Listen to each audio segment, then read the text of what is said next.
Welcome to DJM TV, where you get the latest breaking news all over the world. Please do not forget to subscribe to our YouTube channel for more videos. My professional advice for Adams Oshiomhole and others, Dele Momodu. This article was written by Dele Momodu as a way to advise others that are yet to become Adams Oshiomhole when they give them power. We are all aware of the issues between Governor Obaseki and Oshiomhole. Different people with their various opinions. However, let's fire down as we go slowly. Before you go on a journey of revenge, dig to graves, Confucius. Fellow Nigerians, please, let me start this epistle with a tale I'm not sure I have ever told. On Sunday, November 9, 2008, I was at the Lagos Marina with some friends when my phone rang. And who was on the line? No other than the one and only Comrade Adams Oshiomhole, a man I call Uncle Adams for various reasons. He is about 8 years older than me. We both come from the same Afenmai tribe of Edo State, though I'm much more affiliated and associated with the Yoruba people because of my birth in Ile-Ife, the cradle of civilization, and the fact that my mom is from Bongan, a dozy town just a few kilometers from Ile-Ife. I have told this story of my dad's migration from Ihibbe, now in Owan East local government of Edo State, to finally settle in Ile-Ife, Osun State, possibly around 1944, like many restless men of his time. His decision to make his sojourn in Ile-Ife permanent, probably en route the greener pastures of alluring Lagos, was because he met the naturally beautiful, slim and elegant ladies who swept him off his feet and they married after a period of courtship. I am the only child of their union. Comrade Adams had reason to become one of the more prominent sons of Afenmiland and I had tremendous respect for him as a scion of the society and a big brother. I had followed his amazing trajectory, especially as a labor leader, with very keen interest. I believe he had a meteoric rise to become labor leader based on his fantastic managerial, organizational and persuasive skills. I always admire and appreciate those with humble beginnings, who struggle hard and manage to break free from the shackles of oppression and manacles of poverty. Comrade is a veritable example of such a person. He has done so with agility and tenacity.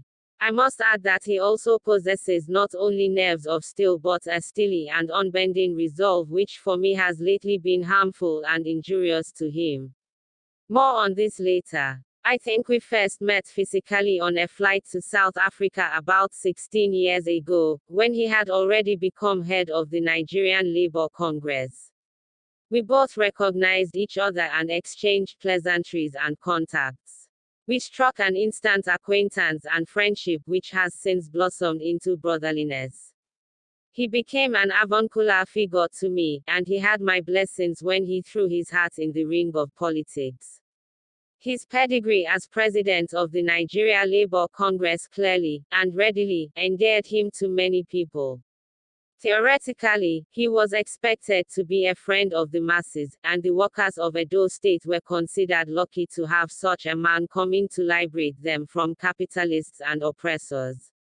Anyway, back to the call, prior to which, both of us had met in Asiwaju Bola Ahmed Tinubu's home where we had lunch with the former governor of Lagos State. I knew Chief Tinubu was supporting him heavily and staked a lot on Comrade Oshiomhole becoming the governor of Edo State, which has always been considered one of the crown jewels of the Yoruba nation and was indeed a part of Western Nigeria before it became Midwestern region of Nigeria in 1963 following a vote by the people of the region. Midwestern region became Midwest State in 1967, Bendel State in 1976 and finally Edo State in 1991 when Bendel State was divided into Edo and Delta states. During this auspicious call in November 2008, Comrade sounded worried and I asked what the matter was. He said he was anxious about the Court of Appeal judgment regarding his governorship election, which was slated for November 11, 2008, in 2 days' time. I told him not to panic, that all shall be well, and I prayed for him. Tuesday, November 11, 2008, came, in a jiffy, and Comrade was declared winner of the Edo State gubernatorial elections. Prayer answered and I was greatly elated.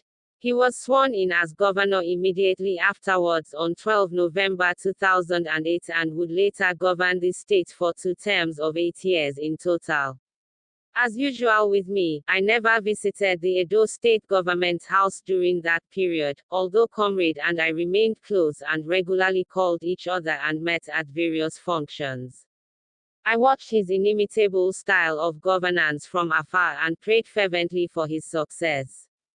He would call me sometimes, usually on Saturdays, after reading my column. On one such occasion, I recall, I was in Orlando, Florida, and he said he would want me to come to commission some projects in Edo State as a true son of the state.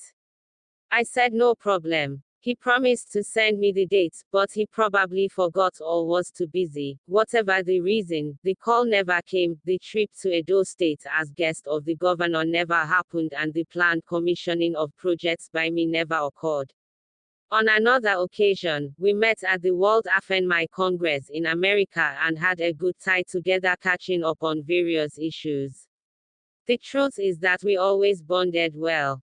I must confess that there were times I was troubled by the many controversies that trailed him during his governance of Edo State. Those who knew him as my big brother would call me to complain about his garrulousness and dictatorial proclivity. He also did not seem to be grateful on occasions. For example, I recall that he constantly attacked and insulted the Ibinedians who I knew had supported him, and I felt that this was not proper or right. Some of his media attacks went overboard. However, I premised some of his intractable opposition to major Edo chieftains to his promise to dismantle all the vestiges of godfatherism in Edo State and the rent-seeking system that it engenders. I felt that if he could achieve this, he would have done the state and the country a great favor by creating a super example for others to emulate. Please fast forward again. Close to the end of Comrade's final tenure as governor, Alhaji Aliko Dangote, his good friend, invited some of us to the launch of his $1 billion investment in Opela, Edo State. It was at that launch that I noticed the ubiquitous presence of Mr. Godwin Obaseki, who was extremely busy running around to make the ceremony a huge success. Obaseki informed me of his gubernatorial ambition for the first time that day. He and Comrade were like Siamese twins and their camaraderie was palpable. It was apparent that he had the support of the Comrade and he intimated me as much. I was therefore not surprised when Obaseki announced his aspiration, and the rest, as the cliché goes, is history. Obaseki became governor with the unalloyed support of Comrade, who placed all the appurtenances of government at his disposal to ensure his famous victory. Comrade and Obaseki were inseparable and were seen regularly together at public functions from the inception of the new government. One was the governor emeritus while the other was the Tyro baby governor. I witnessed their cordiality, firsthand, at a Tinubu colloquium about 2 years ago at the Eko Convention Center in Victoria Island, Lagos. It was the Comrade instructed Obaseki to hold me tight. Dele is one of our icons stolen by the Yoruba people. Please, you must bring him back home. I failed in achieving that in 8 years, but you must not fail. Obaseki gave me his direct line instantly. We chatted a few times and that was it really. The plan was to invite me to a reception and celebrate me amongst my father's people. Perhaps, he got distracted, but I understand perfectly given where we are today. Interestingly, this was what then Governor Olagunsoye Oyinlola did, as governor of Osun State, when he invited me to Oshiomhole and gave me a special recognition award as a distinguished son of Osun State. Given the genesis of their relationship, Obaseki had been brought by Comrade into the politics, from the relative obscurity of investment banking, to head the Edo State Economic and Strategy team. The way they had carried on for 7 years whilst Comrade was governor, and for a while after Obaseki became governor, I never thought for a moment that Comrade and Obaseki would ever quarrel like other godfathers and their godchildren have been wont to do in this peculiar Nigerian clime. However, the ways of Nigerian politicians can never be understood by mere mortals like us, and things unraveled very quickly indeed once both men decided to part ways. Amidst allegations of betrayal, subterfuge and unbecoming insults, I am not in a position to determine who betrayed the other. For me it doesn't really matter. The important thing is that this should never have happened to two seemingly good people who were practically in a tight relationship with each other. I have had the opportunity of speaking at different times to both of them, especially Comrade who I met at breakfast in Eko Hotel Signature in Lagos last year. Comrade never said anything concrete enough to warrant the war of attrition that is now likely to consume at least one, or indeed both of them, if care is not taken. My own plea that day was for Comrade to forgive whatever iniquity or sin Obaseki might have committed. I'm one Christian who holds the biblical injunction on forgiveness very close to my heart. There is nothing too big to forgive even if I can't forget, and I do desperately try to forget as well. I have learned that life is too short and there are always regrets all round afterwards. In short, I continue to believe that Comrade should have treated Obaseki like a recalcitrant baby and leave him to his conscience because he is the older man and the benefactor.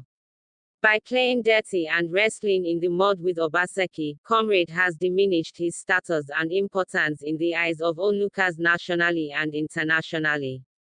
In fact, Comrade has provided some lethal ammunition for his many vociferous critics and rabid enemies who have now, apparently, finally, gunned him down. How fatally he has been dealt with remains to be seen. I do hope that he heals quickly and bounces back. His firebrand style of politics is still something that I look forward to. Exactly 2 Sundays ago, I predicted what has happened to some mutual friends, Senator Tokunbo Afikuyomi and Hon. Oye Ojo when we discussed the raging imbroglio. As I also said to them that evening, what shall it profit a man who kills his own child in a pique and fit of anger? Especially when in the process the man himself appears to have sung his own non-dimitters.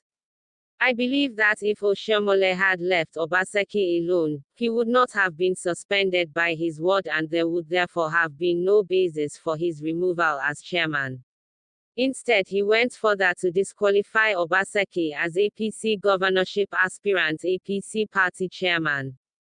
Comrade would have done well to listen to Confucius who wrote, "Before you go on a journey of revenge, dig 2 graves." It seems now virtually late to make amends. Comrade and Obaseki have stripped themselves naked in the marketplace. Their underbelly and nudity have been harshly exposed. It is such a monumental tragedy. The battle is no longer a localized affair but a national struggle for the control of the ruling party ahead of the 2023 presidential election. Beyond Obaseki, I feel that Comrade was fighting, like a poor general, on too many fronts. He should have read the handwriting correctly to see that Obaseki was now a pawn in the game but he didn't. This is unlike a man with his maturity in politics. I thought he was a master tactician and strategist but his performance as chairman of APC totally belied this.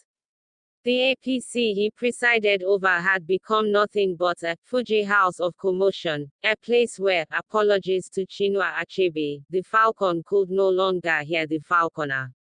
And so, things fell apart, and the center could no longer hold. For Comrade, that is not a sign of political craftsmanship but brinkmanship. It is called political suzukasuzu. Thank you for listening. One love guys, and don't forget to subscribe to our YouTube channel for more videos. Bye for now.